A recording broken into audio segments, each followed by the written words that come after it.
قسەیەکەیە خەڵکاڵێن گۆشتی حوشتر هەتا پیر بێ ناسکترە، بەس ئەمە غەڵەتە، گۆشتی نەعامە هەتا پیر بێ ناسکترە. تەڵەبێ زۆر باشی لەسەرەوە نەعامەش ئەمە دوو جارە سەرێ بڕم لەو خۆیان بە زیاد بێ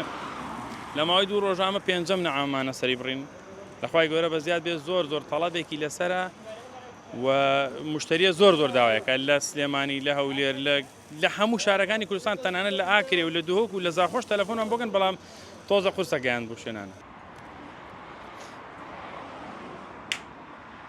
قسەیەکەیە خەڵکاڵێن گۆشتی حوشتر هەتا پیر بێ ناسکترە، بەس ئەمە غەڵەتە، گۆشتی نەعامە هەتا پیر بێ ناسکترە. من دوایەوەی بۆم ڕوونەوە بوو کە نەعامێ کە حوشترێکی پیرم سەربڕی زانیم کەوا حوشتر هەتا ناسک بێ وەکو حیوانی ناسکتر وایە، ینی تۆمەی ناسکترە،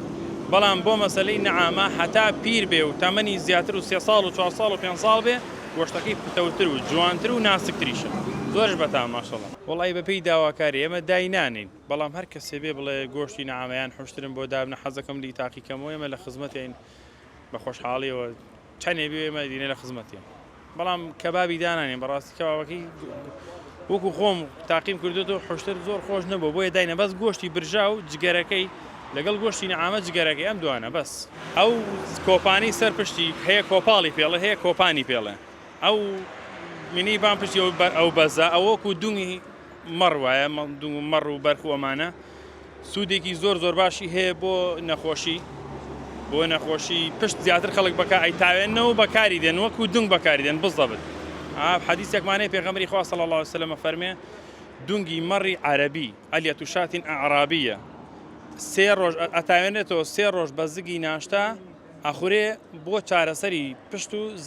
پشتگێشە باشە، بەعام پشت و ئینزیلاقوا ئەم شتانە باشە، پشت بۆ خوارەوە ینی لە حەوڵ بەرەو خوارەوە بۆ باشە. بۆیە خەڵک زۆر بەبێ ئەو حەدیثەی پێغەمبەری خوا صلی الله علیه وسلم خەڵک زۆر بەکاری دێنێ و تەلەفۆنمان بۆ کە هەرچەنە زۆر کەمیش دەسەکەوێت لەبەرەوەی حیوانی ناومەڕی نابێ ئەبێ حیوانێک بێ